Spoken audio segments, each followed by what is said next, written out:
In Paris today, President Obama put in a last push for a climate agreement before flying home.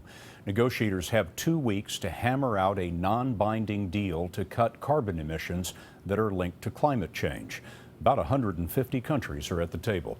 Mark Phillips visited one that takes all of this very seriously in tonight's Climate Diaries.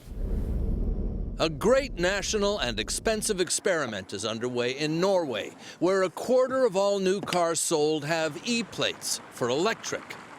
Leif Halverden admits he's one of the lab rats. This is the little baby you're considering buying then? Is it? Yes. Leif has done the math. With all the government incentives to go electric, he says he'd be crazy not to. This car will be for free. For free? Yeah. It's hard to get a better deal than free. Yeah, that's true.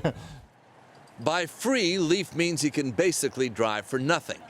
By the time the governments waive the whopping 25% sales tax and the road registration fee, the sticker price for electric cars can actually be less than their gas or diesel equivalents. And once on the road, other benefits kick in. No highway tolls, free ferry rides, and free charge-ups at the government-subsidized plug-in points, where the power comes from clean hydro sources.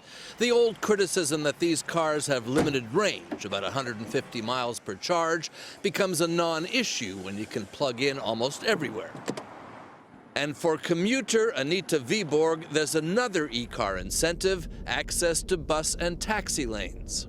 I can save up to an hour if it's really bad, actually. Right, there's traffic all over the road, but you have your very own Anita lane here. That's quite right. That's right. Electric cars might work in Norway, you might say. It's a small country with relatively short driving distances and with plenty of cash to throw at the problem. But what about bigger places with less cash to throw around? Well, the Norwegians say they have learned one thing here: build them, and they will come. So many have come, Norway's Deputy Environment Minister Lars Lunde says the government will start phasing out the subsidies. 45, 50, 60%. When you get a real big market share, of course, the benefits has to be phased out. But we are not and is there. that what you're anticipating, 45, 50, 60% electric? I mean, we have to go to 100% in some years. I mean, our target is actually that. What the Norwegians have done is change the image of electric cars. They've made them, well, listen to car shopper Leif's daughter. What do you think of this car? It's cool. It's cool? Deal closed. Yeah. That's it, sold. Sold like the country seems to be. Mark Phillips, CBS News, Oslo.